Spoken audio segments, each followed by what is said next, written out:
South ఇండియాలోనే అతి తక్కువ ధరలకి రత్నాలనందించే ఏకైక సంస్థ 6JVR.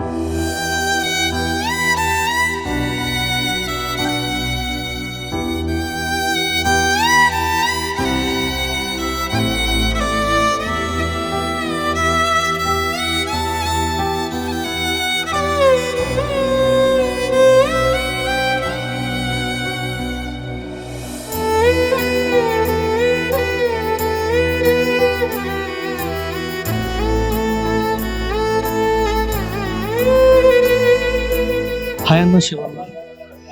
అంటే నిన్న సడన్గా సూసైడ్ జరిగింది. అసలు మీకు ఏ టైంకి తెలిసింది కరెక్ట్గా అంటే ఈ ఇష్యూ? నేను ఆఫీస్ నుండి నేను ఇంటికి వెళ్తున్నాను. నాకు 8:30 కాల్ వచ్చింది. మా బాబాయ్ చేశారు, చంద్రకాంత్ వాళ్ళ డాడీ. నేను చంద్రకాంత్ వాళ్ళ పెద్దైన కొడుకుని, నేను వానికి పెద్దన్నాను. వానితో నా రిలేషన్ ఎట్లుందంటే, వాడు నా తమ్ముడు కాదు, నా ఫ్రెండ్, నా బెస్ట్ ఫ్రెండ్. వాడు నా బెస్ట్ ఫ్రెండ్, అన్ని విషయాలు నాతో షేర్ చేస్తుండేవాడు. అయితే ఇప్పుడు పెళ్ళి అయిన తర్వాత నా ఫ్యామిలీతో నేను బిజీ ఉన్నా, వాడి కెరీర్తో వాడు బిజీ ఉన్నాడు. వాడి ఇంప్రూవ్మెంట్స్ అవుతున్నది, మంచిది, చలో అయిపోయింది అనుకున్నాను. నిన్న నాకు తెలియగానే నాకు అర్థం కాలేదు, అది నేను తీసుకోలేకపోయినాను. అది నిన్న కాల్ రాగానే నేను పిచ్చోని అయిపోయినా. నేను నా తమ్ముడు చనిపోవడం ఏంది? వాడు అందరికి ఇన్స్పిరేషన్, యూత్కి మోటివేట్ చేస్తాడు. నేషనల్ ఫుట్బాల్ ప్లేయర్ నా తమ్ముంది కెరియర్, నా తమ్ముంది ఇది కాదు, ఈ ఫీల్డ్ కాదు నాది. నా తమ్ముంది ఇండస్ట్రీ కాదు, సినీ ఇండస్ట్రీ కాదు.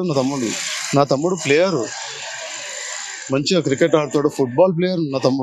నా తమ్ముడు బాల్ ఆడితే నెత్తి మీద 15-20 సెకండ్స్ ఇట్లా బాల్ని ఇట్లా ఆడిపిస్తాడు నా తమ్ముడు. 5 years నుంచి పవిత్ర గారితో ఉన్నారు, అంటే రాలేదు ఇంటికి అని కూడా చెప్పారు చాలాసార్లు. అంటే అసలు మీరు ఎప్పుడు అడగలేదా? అంటే ఆయన చేతి మీద 2021 అని టాటూ కూడా ఉంది మళ్ళీ. నా తమ్ముడు ఏం చెప్పిండంటే, నా తమ్ముడు ఏమంటుండే, అన్న నేను కెరియర్ బిల్డ్ చేస్తున్నా అంటే. పవిత్ర రిలేషన్ మాకు తెలియదు, ఈ యాక్సిడెంట్ అయినప్పుడే తెలిసింది. పవిత్ర రిలేషన్ మాకు తెలియదు. నా తమ్మునికి ఒక వైఫ్ ఉంది, ఆయన వైఫ్ ఉంది, ఒక పాప, ఒక బాబు. నా తమ్ముడు మాట అన్నింటారా, అన్న మాట తమ్ముడు వింటాడు. నేను వాడి మాట వింటుండే, వాడు నాకు చెప్తుండే, అన్నా నువ్వు ఇది చేయొద్దు, ఇట్లా చేయొద్దు, నువ్వు ఇట్లా చేయొద్దు అన్న, మనం ఇది ప్లానింగ్స్ ఇట్లా వేద్దాం, మనం ఇట్లా వేద్దాం. వాడు గ్రోత్ గురించి, ఎకానమీ గురించి ఎక్కువ మాట్లాడుతుండే. ఎకానమీ మీద చాలా ఇంట్రెస్ట్ ఉంటుండే. ఎకానమికల్గానే మాట్లాడుతుండే వాడు ప్రతి ఒక్కటి ఏదైనా చేస్తే ఎకానమికల్ అన్న, ఎకానమీ మనకి ఎకానమీ ఏముంది, ఏం చేస్తున్నాం వాడు చెప్తుండే. కానీ వాడు ఇట్లా పిరిగిపందా కాదు, వాడు చనిపోయేటోడు కాదు. వాడు మళ్ళీ ఎందుకు అంత డిప్రెషన్ వెళ్ళిపోయాడో నాకు అర్థమవుతలేదు. అది ప్రతి విషయం మీతో షేర్ చేసుకుంటా అన్నారు. ఈ యాక్సిడెంట్ అయిన తర్వాత మీరు కలిసారా లేకపోతే ఏంటని? ఫోన్ ఈ రోజు కలుద్దాం అనుకున్నాను, నిన్న రాత్రి అన్ఫార్చునేట్లీ నాకు కాల్ వచ్చింది. నా తమ్ముడు నాకు గుడ్ ఫ్రెండ్, మరి నాకు కూడా అర్థం కాకపోతే నేను కూడా ఏమో చేయొచ్చు అంతే. నాకు లేదు, వాడే నాకు మొత్తం. అంటే పవిత్ర శ్రీరామ్ గారు చనిపోతూ షాక్తో హార్ట్ స్ట్రోక్ వచ్చి ఆయన్ని చూస్తూ చనిపోయింది అన్నారు. ఏది వాస్తవం అంటారంటే? అది ఆ సిచ్యువేషన్లో మేము లేము, మాకు తెలియదు. అది అయిపోయినాక తెలిసింది. మా తమ్ముడు ఇది మా మహబూబ్ నగర్ అక్కడ పడి ఉన్నాడు మా తమ్ముడు అని తెలిస్తే మా వాళ్ళు వెళ్ళినారు. నాకు మేజర్ యాక్సిడెంట్ అయింది. నేను పేషెంట్, కానీ నేను మంచిగా ఉంటే నా తమ్ముడిని నేను కాపాడుకుంటుండే. నా తమ్ముడు ప్రతి ఒక్క విషయం నాకు చెప్తుండే, ఇప్పుడు ఏం తిందాం, నెక్స్ట్ పొజిషన్ ఏం చేద్దాం, ఇప్పుడు అన్న సాయంత్రం ఏం చేద్దాం, నా తమ్ముడు నాకు చెప్తుండే. అంటే మెంటల్గా చేతికి కానీ స్కల్కి కానీ తగిలేసి మెంటల్గా చేస్తున్నాను, అద్దల పగలు కొట్టేస్తాను అని చెప్పారు మా యొక్క పర్సన్ ఇంటర్వ్యూలో మొన్న. అంటే షాక్ ట్రీట్మెంట్ ఇద్దామని కూడా అనుకున్నారు, కానీ మెడిటేషన్ ద్వారా కంట్రోల్ చేస్తూ అని చెప్పి నాకు తెలుస్తుంది. షాక్ ట్రీట్మెంట్ ఎవరు ఇస్తా అన్నారు? ఆయనే చెప్పారన్న ఇంటర్వ్యూలో. అంటే చెప్పారన్న నార్మల్ గా సార్ చెప్పారు, మీరు చెప్తున్నారు కదా. యాక్సిడెంట్ షాక్ లో ఉండి నేను ఏమైనా మిస్బిహేవ్ చేస్తే దాన్ని తప్పు పట్టుకోకండి, అర్థం చేసుకోండి అని చెప్పి తన ఎమోషనల్ థింగ్స్ మొత్తం కూడా రోషన్ గారితోటి సుమన్ టీవీ అంటే చందుకి ప్రత్యేకమైన గౌరవం ఉంది. ఆ గౌరవంతో చంద్రకాంత్ చెప్పిన విషయం అది 100% వాస్తవం. ఇంకోటి చెప్పాలంటే, మీకు సుమన్ టీవీకి ఒక మాట అంటే విషాదకర ఘటన ఇది. కానీ ఒకటి ఏంటంటే అందరికంటే ముందు సుమన్ టీవీ రోషన్ గారు వచ్చి ప్రత్యేకంగా షేర్ చేసుకున్నారు. ఎవరు? చంద్రకాంత్. లాస్ట్ ఇంటర్వ్యూ సుమన్ టీవీకి ఒకరికే ఇచ్చారు. కానీ మేము కలవడం అనుకోలేదు, మా చందు మాకు దూరం అవుతాడని చెప్పి మన చంద్రకాంత్ ఒక మాట ఏం చెప్పిందంటే రోషన్ ఇచ్చిన ధైర్యం కూడా మేము చూసినాం, మేము చూసి భావోద్వేగం గురైనాం.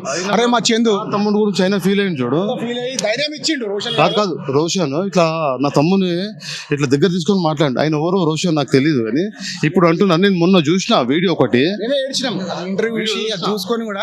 ఈయన రెగ్యులర్ గా అవి చూస్తుండొచ్చు, యూట్యూబ్స్ అవన్నీ, అది అవన్నీ. సో నేను ఒకటి చూసిన, నాకు ఒకరు షేర్ చేసిన, వన్ ఆఫ్ మై ఫ్రెండ్ నాకు షేర్ చేస్తే నేను చూసిన ఆ యాంకర్ ఎవరు, ఆయన హ్యాట్సాప్, ఆయన పేరేంటి రోషన్, ఆయన హ్యాట్సాప్. నా తమ్ముడిని ఆయన పట్టుకున్నాడు ఇట్లా, నేను పట్టుకోలేకపోయినా. నా తమ్ముడు నిన్ను నమ్ముకొని వందల వేల మంది ఉన్నారు, నా తమ్ముడిని ఇట్లా అద్దుకున్నాడు, నేను పట్టుకోలేకపోయినా. అంటే బెంగళూరు నుంచి రాగానే అఫీషియల్ గా అనౌన్స్ చేస్తా అని కూడా చెప్పారన్న, కానీ ఆలోపే ఇలాగా జరిగింది. మహోత్సవంది వైఫ్ అండ్ హస్బెండ్ స్కిట్ చేసామని కూడా చెప్పారు. 19 రేపు రిలీజ్ అవుద్దని చెప్పి ఇప్పుడు కూడా ఒకటి చెప్పాడు. ఏం చెప్పాడు అంటే సొంతం బ్యానర్ ఇలా ఒకటి క్రియేట్ చేస్తుంటారు, ఇలా ఒక ప్రొడక్షన్ వస్తుందంట, మంచి కెరియర్ బిల్ట్ అవుతుంది. మా తమ్ముడు ఏం చేస్తున్నావు, ఇక మేము డిస్టర్బ్ చేయదని. మా తమ్ముడు మా చిన్న ఫంక్షన్స్ దేనికి అటెండ్ కాకపోతుండే, మా తమ్ముడిని మేము ఫోర్స్ చేయకపోతుండే. అంటే ఇప్పుడు నేను మిమ్మల్ని పిలుస్తాను, మీరు వచ్చేస్తారు, నా తమ్ముడు అట్లా రాకపోతుండే.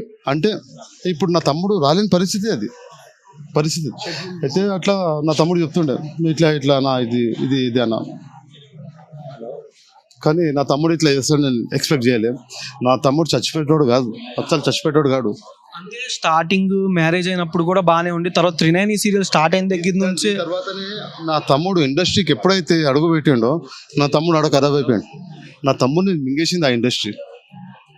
ప్రొడక్షన్ నుంచి కానీ కో ఆర్టిస్టులు కానీ ఎవరైనా వచ్చారన్న ఇప్పటికి? నిన్న ఈవినింగ్ నుంచి జరిగిన ఇన్సిడెంట్ అభిమానించ కొంతమంది 5-10 మంది రావచ్చు, కానీ ఇండస్ట్రీ అనేది చెప్తున్నాం అది వేస్ట్. ఆర్టిస్టులు వచ్చినారు, ఎవరు అంటే ఇట్లా గుడ్ విల్ అంటే ఫ్రెండ్లీగా వచ్చినారు.